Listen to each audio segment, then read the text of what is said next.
Saya akan menggok terkait dengan sakit saya karena banyak pertanyaan kok dicabut, kok di kajian dan seterusnya. Ya terus terang saya memang ada unsur enek wis jenuh dan trauma. Saya membuka sedikit.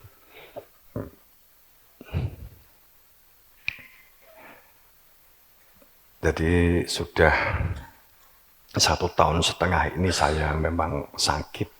Tapi kalau melihat fisik juga nggak akan tahu kalau saya sakit.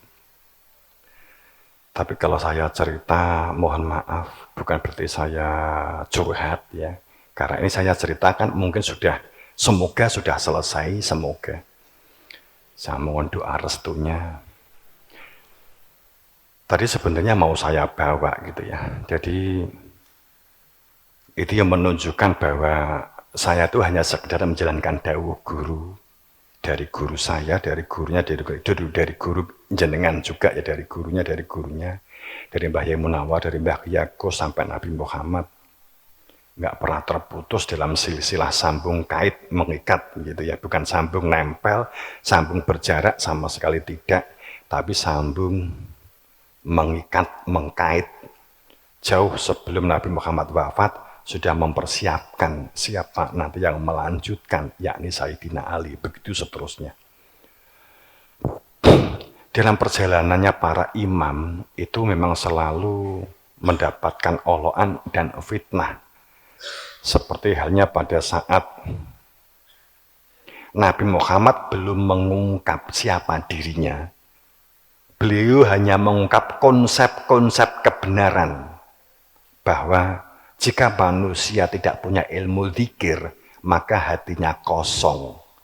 Saat seseorang tidak memiliki ilmu zikir, maka tidak bisa pulang kembali kepada Tuhan. Itu menerima sampai kemudian disebut sebagai al-amin. Pada titik tertentu kemudian orang-orang di sekitarnya Nabi Muhammad mulai bertanya, untuk dapat zikir gimana ya Nabi? Kemudian Nabi menjawab, fas'alu ala zikir in kuntum la ta'lamun. Nabi belum berani blokosuto. Nabi mengatakan bahwa carilah orang yang dapat menjadikan kamu itu supaya bisa zikir. Jika kamu sadar tidak bisa zikir, maka carilah ahli zikir. Kemudian sahabat bertanya, siapa ya Nabi? Kemudian Nabi masih menjawab, watabi sabila man anaba ilaya. Kamu pasti ada orang yang mengetahui persis, tidak dari buku, tidak dari angan-angan, tidak dari katanya orang, yang tahu persis yang telah digolowentah oleh pendahulunya, bukan diajak masuk ke akhirat oleh pendahulunya sebagai sebuah keniscayaan dan kepastian. Watabi sabila man, pasti ada man manusia anaba yang itu telah digolowentah, telah menyatakan pulang kepada Tuhan, maka itulah yang dapat menunjukkan kamu pulang. Sahabat bertanya, siapa? Ana sirotol mustaqimah. Akhirnya Nabi Isa difitnah, Nabi Muhammad difitnah, dan sejak itu kemudian sebutan Al-Amin langsung hilang, kemudian dimusuhi sahabat-sahabatnya sendiri yang notabene-nya bahwa Abu Jahal, mohon maaf, bahwa Abu Jahal itu adalah teman bermain beliau pada saat masih remaja kecilnya, umur sekitar 10 tahun. Lu kowe kok ngaku? Biar. Saat Nabi belum memberi sinyal kepada Imam Ali, semuanya mengakui ketokohannya.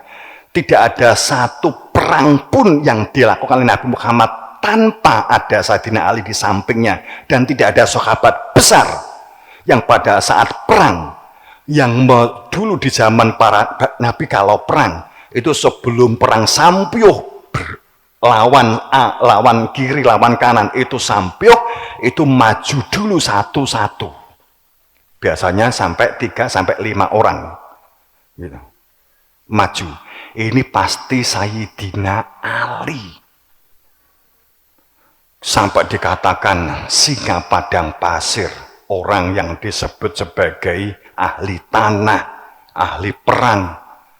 Setelah mulai, bahkan pada saat mulai digolowon, tak sering makili Kanjeng Nabi pada saat ada orang pertanyaan, bagaimana kebenaran itu? Sayyidina Ali mengungkap bla bla bla bla.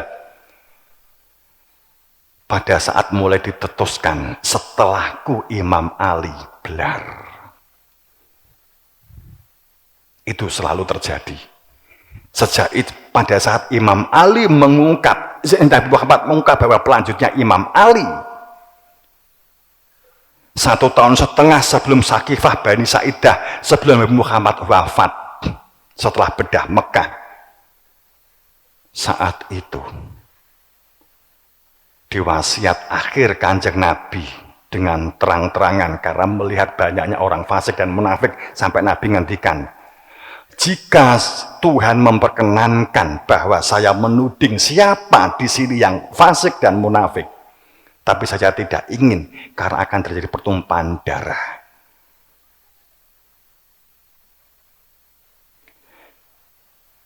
Sejak itu kemudian mulai ada musyawarah del bla bla bla bla. Pun kalau zaman Nabi, sebelum jatuh kepada Nabi Muhammad, saat gurunya itu mulai mengangkat bendera, setelahku adalah Muhammad, yang terjadi adalah langsung pembaikotan 6 bulan bersih, totalnya 2 tahun. Sehingga selama 1 tahun 3 bulan Nabi tidak makan, tidak bisa makan dan minum air, kembali kepada air kencingnya sendiri selama 2 tahun. Itu terulang. Kemudian sampai Nabi Muhammad tidak berani mengungkap secara vulgar siapa gurunya, sehingga dengan mengungkapkan, kami mendapatkan dari malaikat Jibril. Tidak pernah berani mengungkap bahwa malaikat Jibrilnya itu adalah Abdul Muthalib, tidak pernah berani mengungkap bahwa malaikat Jibrilnya itu adalah Abdullah, tidak pernah berani mengungkap bahwa malaikat Jibrilnya adalah Abu Thalib. Dan saat itu konspirasi Yahudi langsung terbentuk, terbangun di dalam konspirasi ketiganya. Karena konspirasi pertamanya itu adalah di zaman Nabi Daud. 1300 sebelum Masehi itu sudah ada musyawarah dari mereka. Kemudian ketiganya adalah itu. Kemudian keempatnya pada saat Syekh Imam Al-Baqir, yang kemudian mendirikan Saud. Bapak Ibu yang pertama. Ini seandainya di teropong, saya nggak berani cerita ini. Seandainya di TV. Itu sebenarnya. Kemudian ini dikejar habis-habisan, sehingga pada saat terungkap bahwa Nabi Musa dimusuhi sama Fir'aun, kemudian didatangkan penyihir-penyihir, dan dialami oleh Fir'aun itu selama 1 tahun 7 bulan.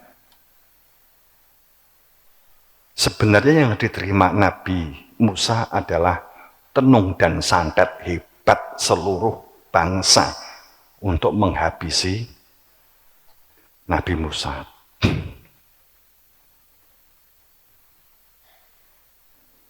Yang diterima Nabi Muhammad pada saat beliau kemudian di bahasanya diasingkan,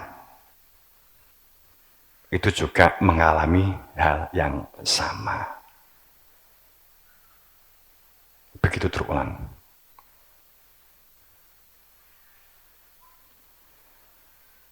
Dan sesungguhnya mohon maaf, itulah yang kami alami. Saya setiap malam kungkum di bak mandi, saya nggak pernah cerita. Saya setiap malam kesakitan, semalam suntuk. Saya fidaan sambil kungkum di air yang garam puji sampai barang itu keluar. Kalau keluar sakitnya luar biasa. Itu beberapa toples, ada 3 toples keluar dari badan saya. Bentuknya pusaka, trisula, tenung dan santet. Kadang ya juga enggak terima, didawi, pomone roh ngene ya emoh sapa sing gelem. Sakitnya luar biasa.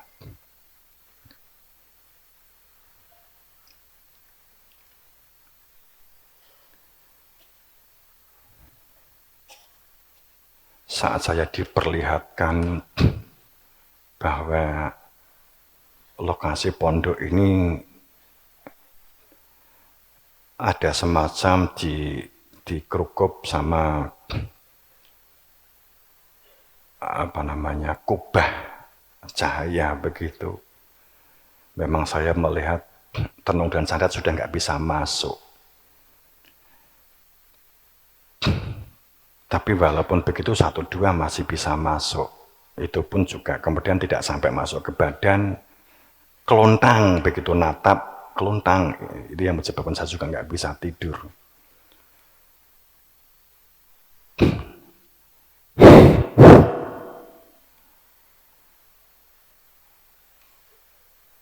Nah ini di bulan puasa itu ada penawaran itu dari yang ngirim. Yang memusuhi itu jin, yang memusuhi itu jiniah, jin. Ya. Tapi jin itu kalau memusuhi langsung ngirim santet nggak bisa. Maka dia mencari orang. Mencari orang. Kemudian orang ini kembali menyuruh dia.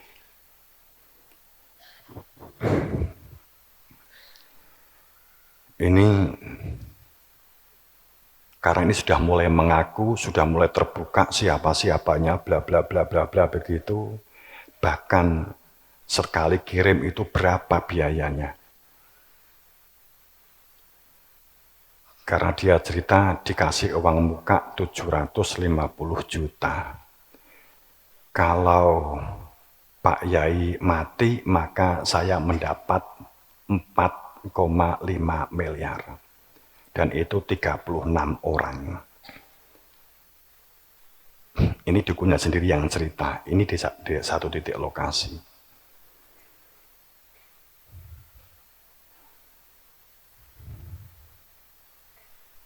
Dan dia juga yang membuka fotonya di mana, bonekanya di mana, dan dia sanggup mengambili. Saya nyangoni transportnya. Itu yang terjadi. Selama 1,5 tahun kesakitan luar biasa hebat, siang malam. Keluar ada lagi sampai saya kadang ngeresulo kok nggak direkso kan begitu. Kemudian ditampakkan jika tidak direkso segini loh. Nggak karu-karuan banyaknya begitu. Itu. Dan yang akhir-akhir ini juga yang ngirim dari luar negeri. Bentuknya juga beda barangnya. Kalau luar negeri rata-rata bentuknya boneka.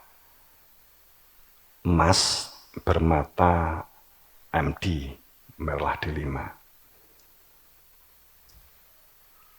Walaupun kadang saya berpikir ini kan bisa menjadi modal gitu ya.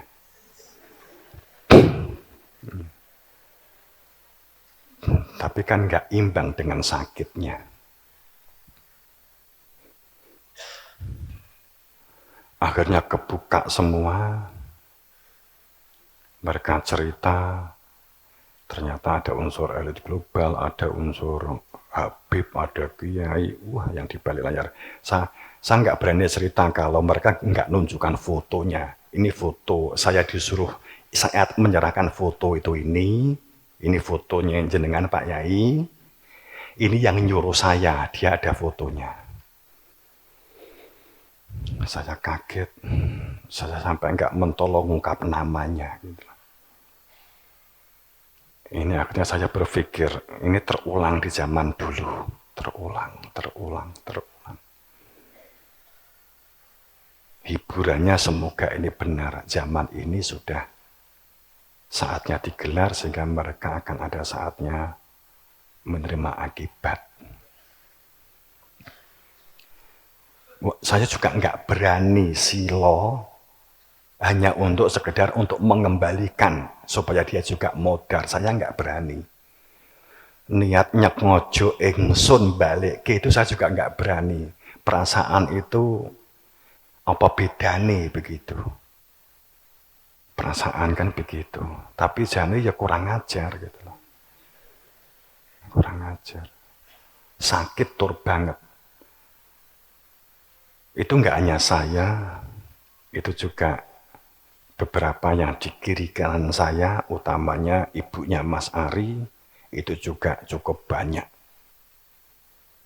Cuman bedanya karena yang disasar itu harganya beda. Dukun itu cerita, kalau yang disasar itu perut dan ulu hati, itu harganya di atas 300 juta. Walaupun jarum. Tapi yang jika lengan, kaki, itu di bawah 100 juta. Tapi itu untuk jarum. Yang saya Romo ini bukan jarum. Pusaka, berbagai pusaka Nusantara ada semua. Karena yang dari Kalimantan, dari Papua juga datang ke sini minta maaf menyerahkan foto. Itu cerita sekilas yang saya alami selama ini, saya mohon doa restunya.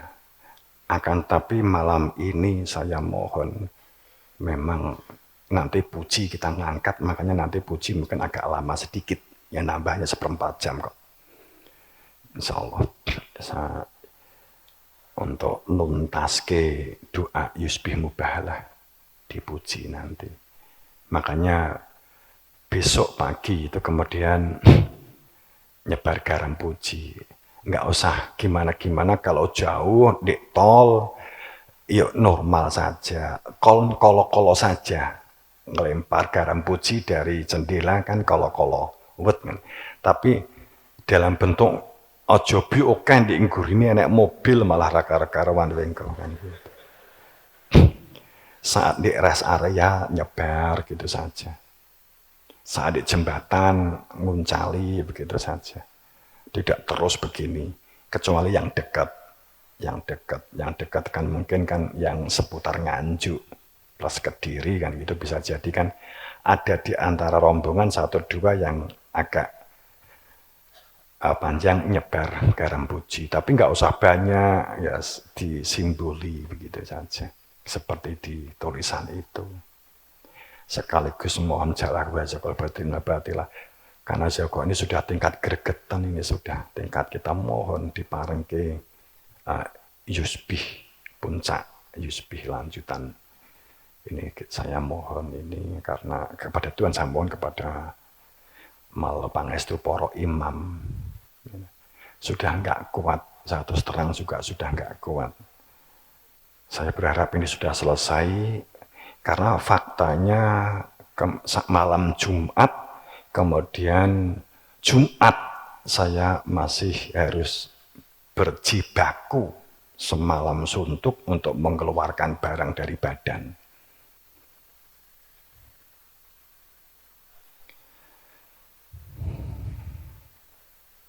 Dan jin-jinnya itu saya tanya, memang dulu jin-jin yang juga menyerang, ada yang menyerang Nabi Musa, ada yang menyerang Nabi Muhammad, Nabi Isa.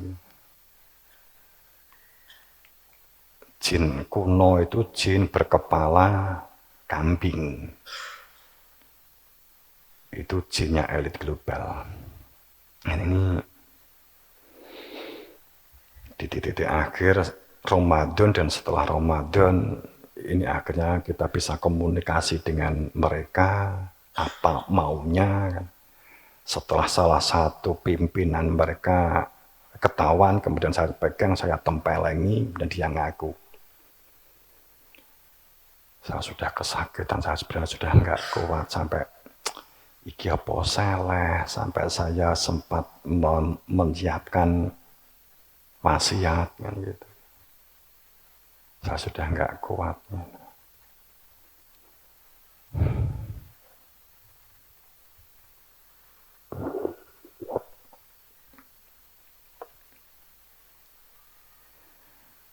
Semoga seperti sakit tadi itu sudah karena luka dalam, karena tinggal luka. Semoga aja begitu. Tinggal kesembuhan.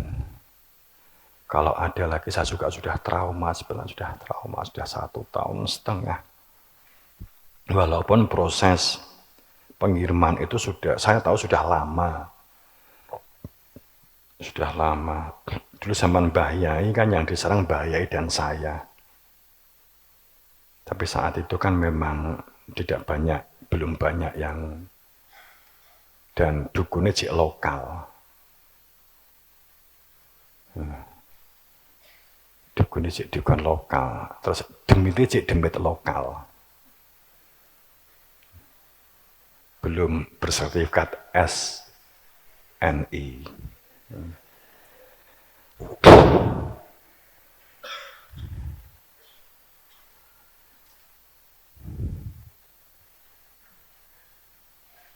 Ada salah jin yang namanya Sekan, itu hidup 25.000 tahun sebelum Nabi Adam, itu yang ogal-ogalan.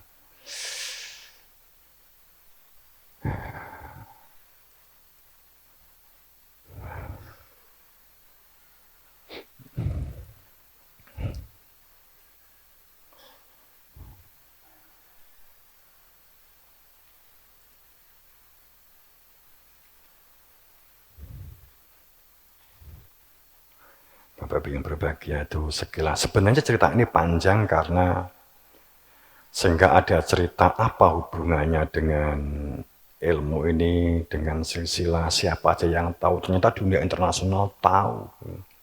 Ternyata sudah tahu semua. Ini, setelah kita neleseh. Okay. Tapi mereka sudah pada titik, sudah merasa ada pakem bahwa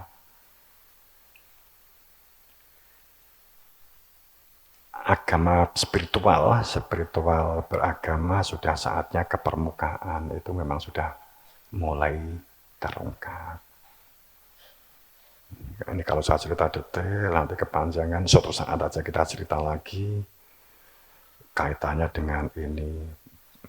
Terus siapa sih? Kalau sekarang diungkap saya nggak nyaman karena orangnya saya juga kenal dan kamu pasti tahu. Siapa-siapanya pasti, jika saya ungkap pasti kamu tahu karena ini terkenal semua. Memang ada yang nggak terkenal tapi banyak yang terkenal. Ya pakai kopiah, ya pakai sorban, ya pakai itu, pokoknya itulah. Jadi nek aku cerita, saya nggak ingin nambah penyakitnya atimu kan gitulah. Engkau timbangannya pegel, kising reket ben romo sing pegel kan gitu, tak empete diri. Sebenarnya di bulan puasa itu ada penawaran itu. Karena saya selama puasa itu kesakitan hebat, puasa itu sebulan itu saya kesakitan hebat luar biasa. Sampai ada penawaran dibagi dengan jamaah. Akan berkurang sampai 60%. Saya berpikir, mohon maaf, kayaknya nggak kuat deh jamaah. Saya berpikir itu.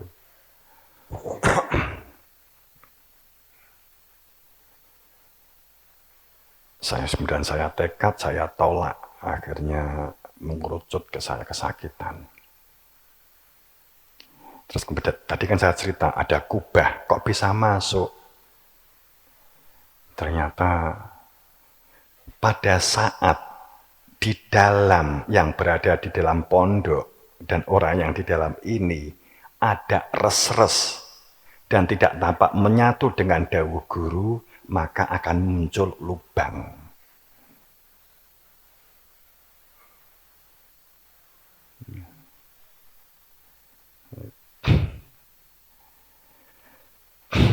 Walaupun tidak mengkhianati, akan tetapi pada saat di antara mereka kuat ada res-res, di antara mereka sendiri, dan tampak tidak menyatu dengan program dawuh guru karpe dievi, maka ada lubang. Jika yang berada di dalam pondok. Oke.